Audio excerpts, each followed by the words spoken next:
నమస్కారం. ఎన్ఎక్స్టీజీ న్యూస్ కి స్వాగతం. ఈనాటి వార్తా విశేషాలు. డ్రామాలు ఆడటంలో టీడీపీ అధినేత చంద్రబాబు సిద్ధహస్తుడు. కౌంటింగ్ సందర్భంగా ప్రత్యర్థులు కుట్రలకు తెరతీస్తారు కాబట్టి మన వాళ్ళు ఎక్కడా సమన్వయం కోల్పోవద్దు అని వైఎస్ఆర్సీపీ ప్రధాన కార్యదర్శి సజ్జల రామకృష్ణారెడ్డి సూచించారు. కాగా ఎన్నికల కౌంటింగ్ నేపథ్యంలో వైఎస్ఆర్సీపీ కౌంటింగ్ ఏజెంట్లకు శిక్షణ తరగతులు జరుగుతున్నాయి. ఈ సందర్భంగా పార్టీ కేంద్ర కార్యాలయం నుంచి జూమ్ మీటింగ్ లో సజ్జల రామకృష్ణారెడ్డి పాల్గొన్నారు.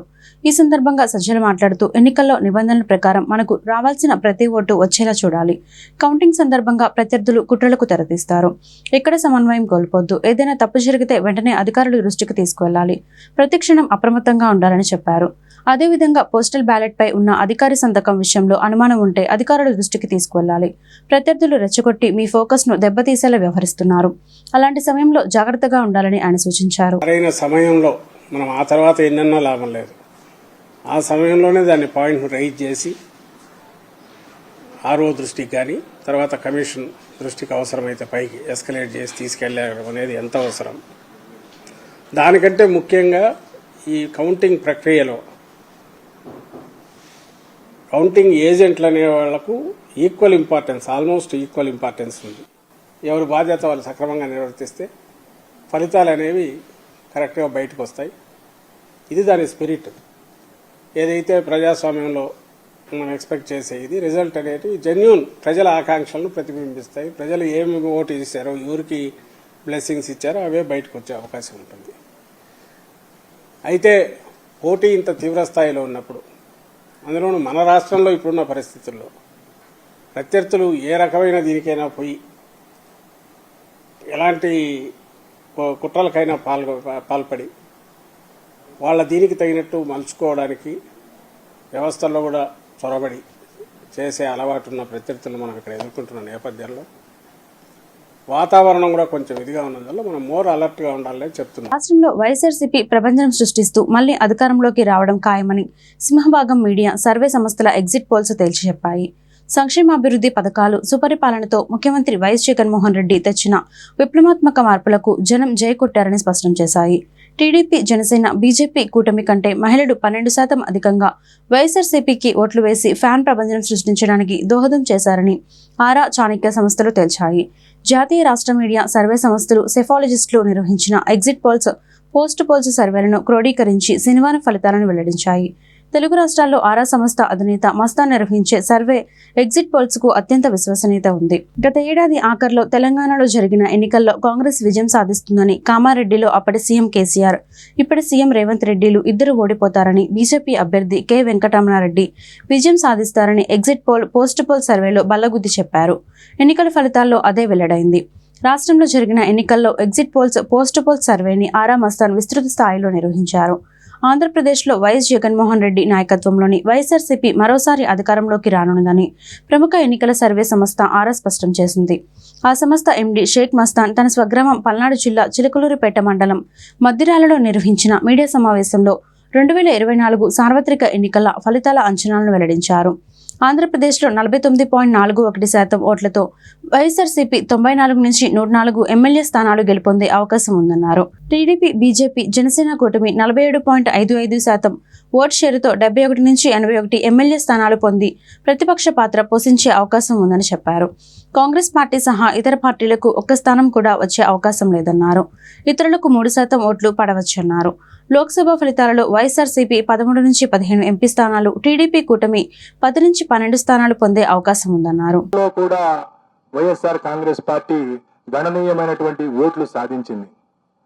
ఈ విధంగా తనకున్నటువంటి ఓటు బ్యాంకును కాపాడుకుంటూ కొత్తగా బీసీలలో ఓటు బ్యాంకుని చేర్చడం ద్వారా, మహిళల్లో తన ఓటు బ్యాంకును పెంచుకోవడం ద్వారా వైఎస్ఆర్ కాంగ్రెస్ పార్టీ ఈరోజు తిరిగి రాష్ట్రంలో మరొకసారి అధికారంలోకి రాబోతా ఉంది.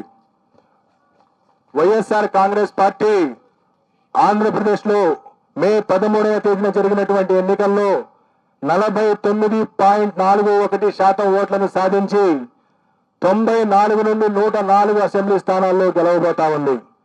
అలాగే తెలుగుదేశం పార్టీ కూటమి 47.55% ఓట్లను సాధించి కేవలం 71 నుండి 81 స్థానాలకు పరిమితం కాబోతా ఉంది. ఇతర పార్టీలు, ఇండిపెండెంట్ అభ్యర్థులు 3.04% ఓట్లకు పరిమితం కాబోతా ఉన్నాయి.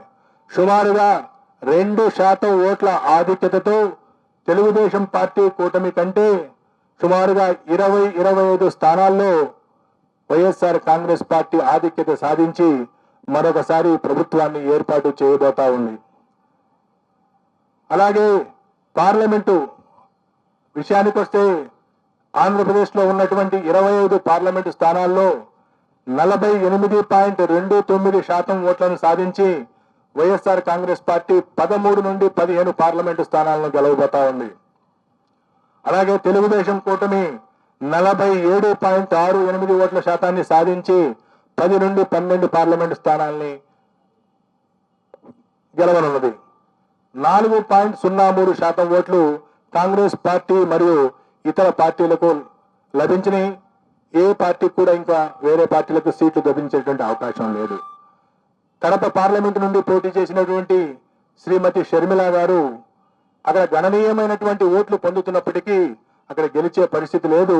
వారికి అక్కడ డిపాజిట్ కూడా దక్కేటువంటి పరిస్థితి లేదు. ఆవిడ సుమారు 12% ఓట్లకు పరిమితం కాబోతా ఉన్నది. ఈ విధంగా కాంగ్రెస్ పార్టీ సుమారుగా 3% ఓట్లు పార్లమెంటు స్థానాల్లో చీల్చిన కారణంగా వైఎస్ఆర్ కాంగ్రెస్ పార్టీ గెలవలసినటువంటి మరో 3 స్థానాల్ని కోల్పోబోతా ఉంది. అయినప్పటికీ ఎన్డీఏ కూటమి కంటే కూడా 2-3 పార్లమెంటు స్థానాలను అధికంగా సాధించబోతా ఉంది. సుమారుగా 13 నుండి 15 స్థానాలు వైఎస్ఆర్సీపీ, 10 నుండి 12 స్థానాలు టీడీపీ కూటమి సాధించబోతా ఉంది. సో ఈ విధంగా ఆంధ్రప్రదేశ్, తెలంగాణలో జరిగినటువంటి హోరాహోరీగా జరిగినటువంటి ఎన్నికల యొక్క ఫలితాలు జూన్ 4వ తేదీన ఉండబోతా ఉన్నాయి.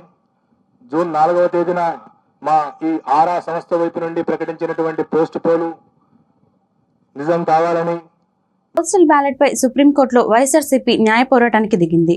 ఈసీ పోస్టల్ బ్యాలెట్ ఉత్తర్వులను సుప్రీంలో సవాల్ చేసింది. అధికారిక సీల్ హోదా లేకుండా స్పెసిమెన్ సిగ్నేచర్ తో ఆమోదించాలన్న ఈసీ ఉత్తర్వులను వైఎస్ఆర్సీపీ సవాల్ చేసింది. ప్రస్తుతం అమల్లో ఉన్న నియమ నిబంధనలే కొనసాగించాలన్న వైఎస్ఆర్సీపీ పోస్టల్ బ్యాలెట్ పై హైకోర్టు ఉత్తర్వులను కొట్టివేయాలని పిటిషన్ వేసింది. కేవలం ఏపీలోనే ఇలాంటి ఉత్తర్వులను ఇవ్వడాన్ని వైఎస్ఆర్సీపీ ప్రశ్నించింది. కాగా పోస్టల్ బ్యాలెట్ డిక్లరేషన్ ఫామ్ పై అటెస్టింగ్ అధికారి సంతకం ఉండి పేరు, హోదా, సీల్ లేకపోయినా కూడా వాటిని ఆమోదించాలని రిటర్నింగ్ అధికారులను ఆదేశిస్తూ కేంద్ర ఎన్నికల సంఘం జారీ చేసిన ఉత్తర్వులను సవాల్ చేస్తూ వైఎస్ఆర్సీపీ దాఖలు చేసిన పిటిషన్ను హైకోర్టు పరిష్కరించింది. పోస్టల్ బ్యాలెట్ ఓట్ల విషయంలో అభ్యంతరాలుంటే వాటిని ప్రస్తావించేందుకు ప్రత్యామ్నాయ వేదికలున్నాయని పేర్కొంది. సార్వత్రిక ఎన్నికల్లో కూటమి తిరుగులేని విజయం సాధిస్తుందని తెలుగుదేశం అధినేత చంద్రబాబు ధీమా వ్యక్తం చేశారు. విజయం కోసం టీడీపీ, జనసేన, బీజేపీ నేతలు, కార్యకర్తలు సమన్వయంతో పనిచేశారని ప్రశంసించారు. జనసేన అధినేత పవన్ కళ్యాణ్, బీజేపీ రాష్ట్ర అధ్యక్షురాలు పురంధేశ్వరితో పాటు 3 పార్టీల నేతలు, కార్యకర్తలు బాగా కష్టపడ్డారన్నారు. ఈ మేరకు కూటమి ఎమ్మెల్యే, ఎంపీ అభ్యర్థులతో చంద్రబాబు కాన్ఫరెన్స్ నిర్వహించారు. ఈ సమావేశంలో బీజేపీ నేతలు పురంధేశ్వరి, అరుణ్ సింగ్, జనసేన పీఏసీ చైర్మన్ నాదెండ్ల మనోహర్ తదితరులు పాల్గొన్నారు. కౌంటింగ్ ప్రక్రియలో తీసుకోవాల్సిన జాగ్రత్తలు, చర్యలపై నేతలకు పలు సూచనలు చేశారు. ఎగ్జిట్ పోల్స్ అన్ని రాష్ట్రంలో కూటమి వైపే మొగ్గు చూపాయి. కేంద్రంలో, రాష్ట్రంలో ఎన్డీఏ కూటమి ప్రభుత్వాన్ని ఏర్పాటు చేయబోతుంది. ఓటమి భయంతో కౌంటింగ్ పై వైసీపీ అర్థంలేని ఆరోపణలు చేస్తోంది. ఇప్పటికే ఆ పార్టీ తమ ఓటమికి కారణాలు వెతుక్కునే పనిలో పడింది. పోస్టల్ బ్యాలెట్ డిక్లరేషన్ ఈసీ ఇచ్చిన ఆదేశాలపై కోర్టుకు వెళ్లి కొర్రీలు పెట్టేందుకు యత్నించింది. కౌంటింగ్ రోజు కూడా అనేక అక్రమాలు, దాడులకు తెగబడే అవకాశం ఉంది. కూటమి ఏజెంట్లు, అభ్యర్థులు అప్రమత్తంగా ఉండాలని సూచించారు. గుంటూరు కొత్తపేట హనుమాన్ చౌక్ శ్రీ ఆంజనేయ స్వామివారి దేవస్థానం శ్రీ హనుమాన్ దీక్ష సమాజం ఆధ్వర్యంలో శ్రీ హనుమంత జయంతోత్సవాలు అంగరంగ వైభవంగా ముగిశాయి. ఈ ఉత్సవాలు 5 రోజుల పాటు ఘనంగా జరిగాయి. ఆదివారం భారీ అన్నదాన కార్యక్రమం జరిగింది. శ్రీ హనుమాన్ దీక్ష సమాజం ఆధ్వర్యంలో పలు ఆధ్యాత్మిక, సాంస్కృతిక కార్యక్రమాలు కొనసాగాయి.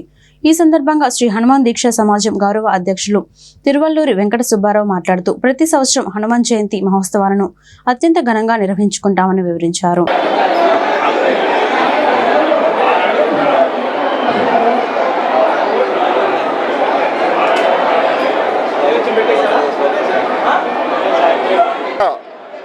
హనుమాన్ దీక్ష సమాజం స్థాపించి 37 సంవత్సరాలు అయింది.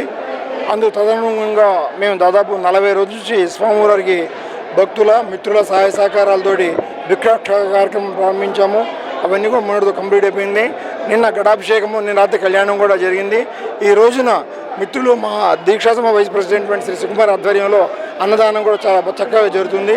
భక్తులందరూ కూడా ఈ కార్యక్రమం పన్నారు.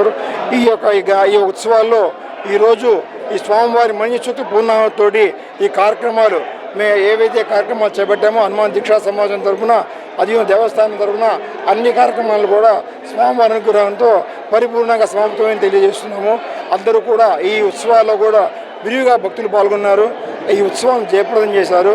అందుకు ఈ ఉన్నటువంటి ప్రజలందరికీ ప్లస్ ఆలయ పాలక దేవాలయ సిబ్బందికి, అర్చక సిబ్బందికి, మా హనుమాన్ దీక్షా సమాజం మిత్ర సముద్వయాలకి ప్రతి ఒక్కరికి కూడా మేము పేరు పేరున కృతజ్ఞతలు తెలుపుకుంటున్నాము. ముఖ్యంగా ఈ యొక్క కార్యక్రమాన్ని సహకరించినటువంటి భక్తులందరికీ, మా దీక్షా సమాజం వారికి అందరికీ ప్రతి ఒక్కరికి కూడా పేరు పేరున కృతజ్ఞతలు తెలుపుకుంటున్నాం.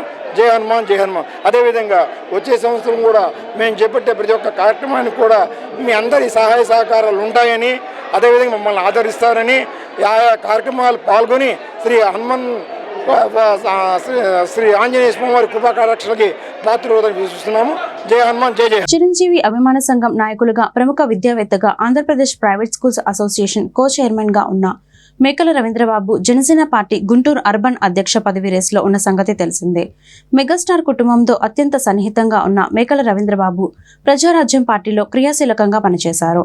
అనంతరం జనసేన పార్టీ ఆవిర్భావం దగ్గర నుంచి పార్టీలో క్రియాశీలకంగా ఉంటూ 2019 నుంచి 2024 ఎన్నికల్లో ఆ పార్టీ పక్షాన ఎన్నికల ప్రచారంలో పాల్గొన్నారు. అదీకాక గుంటూరు నగరంలో విస్తృతమైన పరిచయాలు ఉన్న వ్యక్తిగా మేకల రవీంద్రబాబుకు పేరుంది. పలు సేవా సామాజిక కార్యక్రమాలు ఆయన ముందుండి నడిపించారు. జనసేన పార్టీ గుంటూరు అర్బన్ అధ్యక్ష పదవి ఎంపిక విషయంలో తన పేరు పరిశీలించాలంటూ మేకల రవీంద్రబాబు తమ అసోసియేషన్ సభ్యులతో కలిసి ఆదివారం జనసేన పార్టీ గుంటూరు జిల్లా అధ్యక్షులు గాదే వెంకటేశ్వరరావుకు తన ప్రొఫైల్ అందజేశారు. ఈ సందర్భంగా మేకల రవీంద్రబాబు మీడియాతో మాట్లాడుతూ జనసేన పార్టీ గుంటూరు అర్బన్ అధ్యక్ష పదవికి తనను ఎంపిక చేస్తే పార్టీ బలోపేతానికి అహర్నిశలో కృషి చేస్తానని పేర్కొన్నారు. జనసేన జిల్లా పార్టీ కార్యాలయానికి వచ్చి జిల్లా అధ్యక్షులైనటువంటి గౌరవనీయులు శ్రీ గాదా వెంకటేశ్వర గారిని కలవడం జరిగింది. నా పేరు మేకల రవీంద్రబాబు. నేను జనసేన పార్టీ కార్యకర్తగా పనిచేస్తున్నాను. గత 30 ఏళ్ళుగా చిరంజీవి గారి ఆశీస్సులతో అనేక సామాజిక సేవా కార్యక్రమాలు చేస్తూ సెయింట్ లారెన్స్ విద్యా సంస్థ అనే స్కూల్ కరస్పాండెంట్గా పనిచేస్తూ ప్రైవేట్ స్కూల్స్కి గత 25-30 ఇయర్స్గా నేను సేవలు అందిస్తున్నాను. ఒక జిల్లా కార్యదర్శిగా చేశాను, ఒక రాష్ట్ర కార్యదర్శిగా చేశాను, ఉపాధ్యక్షులుగా చేశాను. ఇప్పుడు రాష్ట్రంలో ఉన్న 10,000 స్కూల్స్కి కో చైర్మన్గా నేను స్టేట్ కౌన్సిల్ కో చైర్మన్గా ఉన్నాను ప్రైవేట్ స్కూల్స్కి. అలాగే అఖిల భారత చిరంజీవితో స్వామినాయుడు గారు ఆధ్వర్యంలో ఆయన ఆదేశానుసారం అనేక సామాజిక సేవా చేస్తూ గుంటూరులో జిల్లా వ్యాప్తంగా రాష్ట్రం పేరుగాంచిన విషయం చాలామందికి తెలుసు. గుంటూరులో మేధావులకి, విద్యావేత్తలకి నేను చాలా సుపరిచితుడిని. మెగాస్టార్ చిరంజీవి అభిమానిగా చాలా పెద్ద పేరు నాకు ఆయన ద్వారా వచ్చింది, చిరంజీవి గారి ద్వారా. అలాగే నా కుటుంబం అంతా కూడా చిరంజీవి గారి ఫ్యామిలీకి, ఆయన సేవలకు అంకితమయ్యాం మేమందరం కూడాను.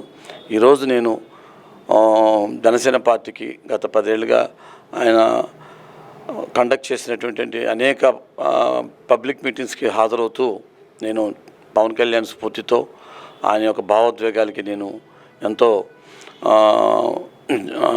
ఆత్మీయునై ఆయనకి పార్టీకి ఆయన గెలుపుకి నేను కృషి చేస్తూ ఉన్నానని తెలియజేసుకుంటున్నాను. ఈరోజు 2024 పార్టీ ఎలక్షన్స్లో కూడా నేను యాక్టివ్గా పార్టిసిపేట్ చేసి ఇక్కడ తూర్పు నియోజకవర్గం నజీర్ గారి గెలుపుపై కష్టపడ్డాను. అలాగే పిఠాపురం కూడా వెళ్ళి పవన్ కళ్యాణ్ గారి ఒక గెలుపు కోసం స్వామినాయుడు గారితో నేను పనిచేశాను. మా అభిమాన సంఘానికి నాయకుడైన నాగబాబు గారి ఆశీస్సులతో నేను ఈరోజు ముందుకు వచ్చి గుంటూరు నగర అధ్యక్ష పదవికి నా యొక్క అప్లికేషన్ని సమర్పించడం జరిగింది శ్రీ గాదా వెంకటేశ్వరరావు గారికి. నాతోటితో పాటు అభిమానులు చాలామంది నాతో ఉన్నారు, మెగా అభిమానులు.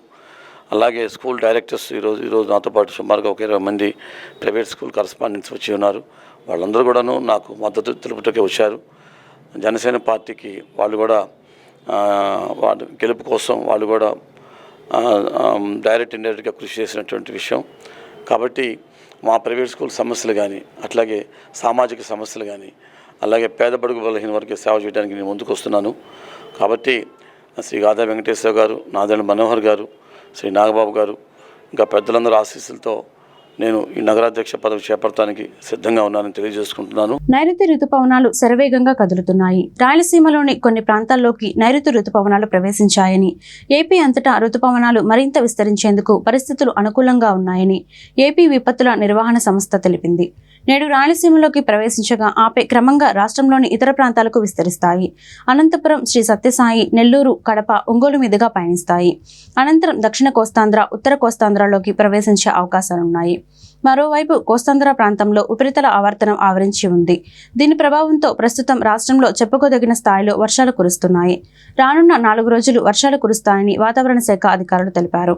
కొన్ని జిల్లాల్లో భారీ వర్షాలు, మరికొన్ని జిల్లాల్లో తేలికపాటి నుంచి మోస్తారు వర్షాలు కురవనున్నాయి. పోస్టల్ బ్యాలెట్ల చెల్లుబాటుపై స్పష్టత ఇస్తూ కేంద్ర ఎన్నికల సంఘం మే 30న ఇచ్చిన ఉత్తర్వును సవాలు చేస్తూ దాఖలు చేసిన వ్యాజ్యంలో వైసీపీకి హైకోర్టులో గట్టి ఎదురుదెబ్బ తగిలింది. ఈసీ ఉత్తర్వులో జోక్యం చేసుకోవడానికి ధర్మాసనం నిరాకరించింది. ఎన్నికల ప్రక్రియలో జోక్యం చేసుకునేందుకు వీల్లేదని పిటిషనర్కు అభ్యంతరం ఉంటే ఎన్నికల పిటిషన్ దాఖలు చేసుకోవాలంటూ ఈసీ తరపున సీనియర్ న్యాయవాది అవినాష్ రాసాయ్ చేసిన వాదనతో ఏకీభవించింది. ఈసీ సమర్పించిన పలు తీర్పులను పరిగణలోకి తీసుకుంది. ఈసీ నిర్ణయంపై పిటిషనర్కు ఏమైనా అభ్యంతరం ఉంటే ఎన్నికలు ముగిశాక ప్రత్యామ్నాయ మార్గాన్ని అనుసరించి ఈపీ దాఖలు చేసేందుకు స్వేచ్ఛనిచ్చింది. హైకోర్టు న్యాయమూర్తులు జస్టిస్ మండవ కిరణ్మయ్, జస్టిస్ జ్ఞాపతి విజయలతో కూడిన ధర్మాసనం శనివారం తీర్పు ఇచ్చింది. గుంటూరు నల్లచెరువు మెయిన్ రోడ్ శ్రీ ప్రసన్నాంజనేయ స్వామి వారి దేవస్థానం 40వ వార్షికోత్సవ మహోత్సవాలు ఘనంగా ముగిశాయి. హనుమాన్ జయంతి పురస్కరించుకొని స్వామివారి ఊరేగింపు కార్యక్రమం కన్నుల విందుగా జరిగింది. ఈ కార్యక్రమంలో భక్తులు పెద్ద సంఖ్యలో పాల్గొన్నారు. ఈ సందర్భంగా ఆలయ అభివృద్ధి కమిటీ సభ్యులు తిరుమల శెట్టి శివరామకృష్ణ మాట్లాడుతూ హనుమాన్ వార్షిక ఉత్సవాల గురించి వివరించారు. దేవస్థానము 40వ వార్షికోత్సవం సందర్భంగా ఇక్కడ స్వామివారికి ఉదయం కళ్యాణము, అన్నదానం అన్నీ జరిగినాయి. ఇవాళ సాయంత్రం ఊరేగింపు కార్యక్రమం ఉంది. అందరూ భారీ ఎత్తున బాగా వచ్చి ఈ ఉత్సవాన్ని జయప్రదం చేయవలసిందిగా కోరుతున్నాను. ఇవాళ జయంతోత్సవం సందర్భంగా ఎలాంటివి జరిగినాయి పూజా కార్యక్రమాలు? ఇవాళ పొద్దున కళ్యాణం జరిగింది స్వామివారికి. నిన్న అంకురార్పణ జరిగింది.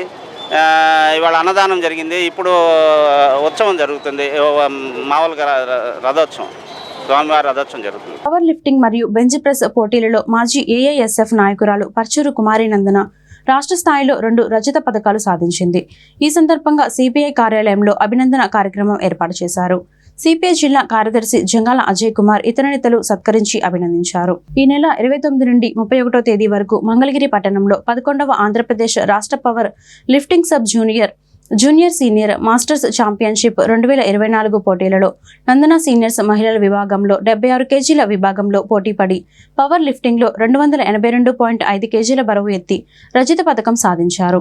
అంతేకాకుండా అదే విభాగంలో బెంచ్ ప్రెస్ పోటీల్లో తలపడి మరొక రజత పథకాన్ని తన ఖాతాలో వేసుకున్నారు. ఈ వార్తలు ఇంతటితో సమాప్తం. నమస్కారం.